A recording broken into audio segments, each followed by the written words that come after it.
News! Okay, we'll start with this. Katie Taylor has confirmed that this year is likely to be her final year in the sport, and she knows exactly how she wants it to end. Speaking to Ireland AM's Derek Hartigan at Croke Park, Taylor said she would love for her last professional fight to take place in Ireland, adding that Croke Park would be the dream venue to close out her career. After everything she's achieved, Olympic gold, undisputed titles, global sellouts, the question now feels simple but significant. Will Katie Taylor finally get her Croke Park moment? And if that opportunity does come, who should she face in her final fight? Does it happen under Matchroom Boxing, or could another promotion step in to make the Croke Park dream a reality? Valid question. Even though it's widely believed that Katie Taylor is still with Matchroom, she hasn't actually boxed under the banner in over 2 years in what was her second meeting with Chantel Cameron in late 2023. In 2024, she boxed Amanda Serrano on the MVP side of things on the Netflix platform, not DAZN, then did the exact same thing the following year. It's been 2 years since she boxed on a Matchroom show. So that if some other interested party wants to put up the money for her swan song, it doesn't look like Matchroom would stand in the way. And what happens after she retires? These are either Katie Taylor's potential opponents for her swan song, or the fighters that will pick up her titles after she's gone. Via the WBA, America's own Samantha Worthington is the WBA's interim champion, most in line to challenge Katie Taylor for the black and gold title. Ranked at number 1 is former champion Chantel Cameron. Katie might fight one of those two fighters, or after she retires, they'll pick up her old alphabet title. Via the WBO, Chantel, who I just mentioned, is also ranked at number 1. 2 paths to an alphabet title. Chantel very briefly became WBC champion, but upon being ordered to defend her title against Sandy Ryan, she decided to drop her title. She said it was in protest of 3-minute rounds for a women's boxing match, but the boxing community doesn't believe that. They believe she ducked Sandy. She's ranked at number 1 via the WBO. Former champion Natasha Jonas is ranked at number 1 via the IBF. So should Katie Taylor retire and drop her alphabet titles,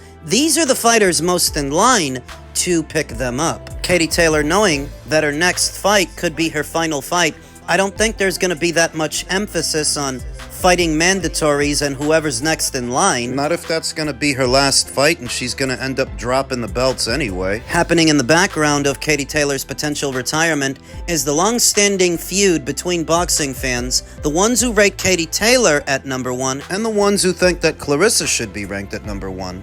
Once Katie's out of the picture, it'll be that much easier for Clarissa to step into that number 1 spot. Currently, she's ranked at number 2 on the Ring IQ pound-for-pound list, though some rank standings already have her there at number 1. It'll be less of a discussion once Katie is out of the picture. Just as well, Chantel Cameron, the former champion who I just mentioned, will have to find someone else to obsess about. I've always understood her desire to face Katie Taylor, but with Chantel Cameron, more so than some other fighters, it's almost like she dedicated her entire career, all her focus, to Katie Taylor and nobody else. There are other big names out there and other good fights to be had, but she's still stuck on that one. She's gonna have to find some other super fight to be in, some other credible opponent. Now, as far as Katie's retirement and reacting to it, I don't think any fighter in the industry has earned it more than she has, deliberately doing things the hard way. By and large, the very best resume in all of women's boxing by a country mile, though not aggrandizing herself for it like somebody else. I'm always gonna feel that she doesn't get enough credit, that she is underrated. To me, she'd be well within her rights to boastfully claim the number 1 pound-for-pound spot, but not just that, the greatest woman of all times, because the big women's boxing boom, the catalyst that set all those events in motion, was women boxers being allowed to compete in the Olympic Games, and Katie Taylor has everything to do with that. When she boxed in front of the IOC and convinced them, if not for that, Clarissa Shields, Nicola Adams, Lauren Price, none of them get to fight for gold medals, if not for Katie Taylor putting on a convincing enough display of boxing to sway the IOC to let the girls fight. As far as I'm concerned, every woman boxer coming into the sport right now owes Katie Taylor a debt of gratitude, whether they're aware of it or not. And as stated, no other woman boxer in the industry has earned their retirement more than Katie. We'll see what happens. And where. In men's junior middleweight news, per veteran boxing scribe Dan Rafael, Top Rank announces the Zayas vs. Baru fight on January 31st will stream for free on its Top Rank Classics Fast channel on various platforms in the United States. U.S. prelims start at 5:30 p.m. Eastern and the main card at 9 p.m. with the main event kicking off at approximately 10 p.m. as to not clash with the Stevenson vs. Lopez main event happening that same night. There's been sort of a running gag here on the channel that Xander's fight would end up on Tubi, because we expected better of Top Rank. By now, we expected, or at least I did, that they would have landed on their feet and found a new broadcast partner, but that don't appear to be the case. All those months ago in the summer of last year, when it was announced that ESPN would not renew with them, the story was that they would be back up and running in the fall with a new broadcast partner. That didn't happen. Then fall of last year turned into the beginning of this one, and still nothing. The only semblance of a new broadcast partner we've seen are these top-ranked fast channels on Roku, Pluto, Tubi, though obviously they're not getting a budget from them that they were getting on ESPN to accommodate that entire stable of top-ranked fighters, and it's a big one. They need a serious investor, and they've yet to find one. There were rumblings about them talking to Warner Brothers and Discovery to migrate over there, but I remember hearing that Warner Brothers was up for purchase. I think they've been bought by Netflix. One thing leads to another, and all those talks about Top Rank going over there go silent. Industry rumors at the time suggested that Warner Brothers would hold off on any deals they were about to make until that sale was finalized. So maybe now that it is, they can resume talks. That's just me bouncing ideas around. Ultimately, the future of Top Rank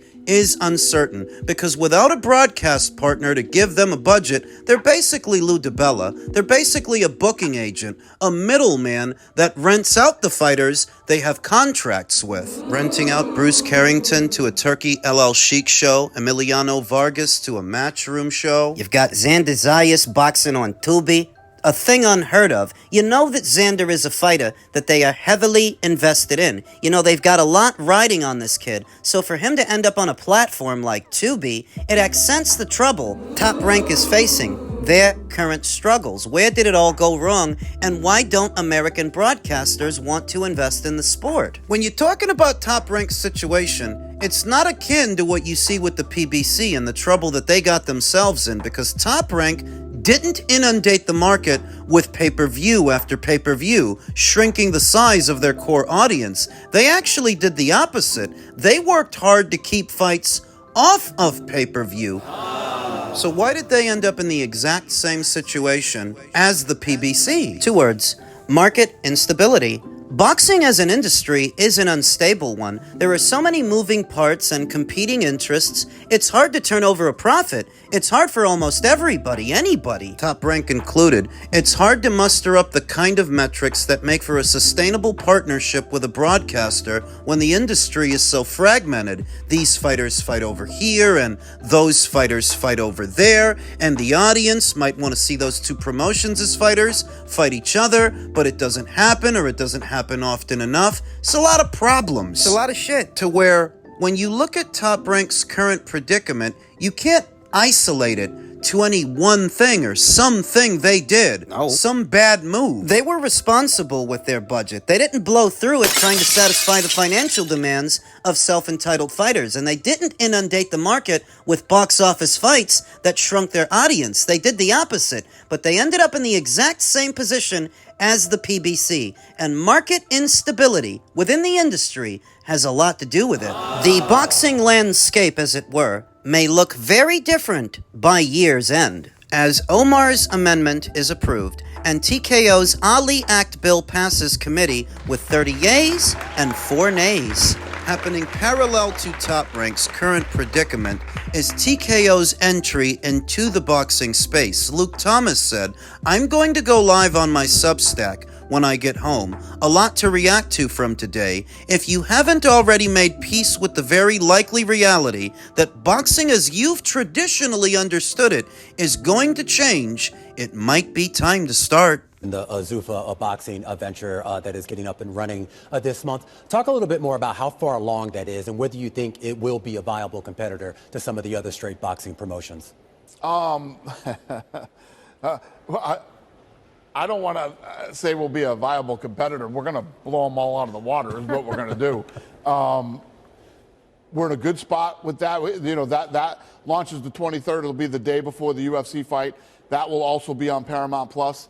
And yeah, I mean, literally yesterday before I flew here, that's all I worked on all day yesterday was boxing. So yeah. I'm excited about. I wouldn't be sitting here talking to you today if it wasn't for boxing. That's where I came from. Yeah. I love the sport, and I've talked a lot of smack about boxing over the years. And now that's what I'm curious about. Is there a future there? Because I felt like listening to you over the years, it sounded like MMA was the future and boxing was somehow withering away.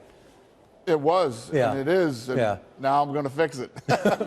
There are some people out there who might tell you that at this point, it's MMA that's withering away, and it's boxing that might be on the up and up, as strange as that might sound. Dana White, at the very launch of his Zuffa Boxing, can boastfully say that he is in a stronger position right now than many of the established promoters in town. He's in a better position than Top Rank, certainly better than the PBC and Golden Boy Promotions, who is now without a broadcast partner, and we don't know if DAZN will renew. He's in a better position than them too, because he's got a long-term commitment from Paramount Plus, which is a bigger streaming platform than DAZN, which would allow him to advertise both his UFC and boxing events to an audience that doesn't normally take them in, because everybody who has Paramount Plus isn't there for boxing or UFC. They're not traditionally there for sports. Something that was lost in the advent of streaming as Americans moved away from conventional cable packages was the spillover you got from people who were channel surfing, looking for something to watch. They might bump into a boxing match. That was lost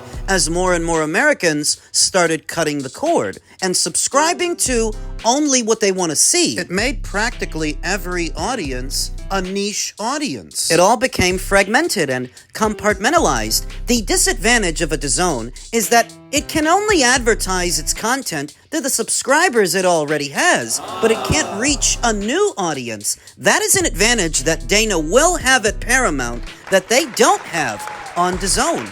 Not everybody on Paramount is there for boxing, but you might turn some of them over. If you advertise it to them, you might get them interested. And when Dana White says that Zuffa won't just be a viable competitor for these other promoters that have been around much longer, but that he's going to blow them out of the water, he might be right. I still don't believe that Zuffa by itself can take over the whole of boxing, because boxing is a world sport, and Zuffa will primarily operate out of the United States. But the United States specifically, he can gain a foothold over that. If all these other promoters are in a weakened state without a broadcaster, those fighters are going to need fight dates. And they're going to go where the fight dates are, where the work is. Some might go to Matchroom, some more might go to MVP, and even more might go to Zuffa, to where Dana doesn't have to run around looking for fighters to sign.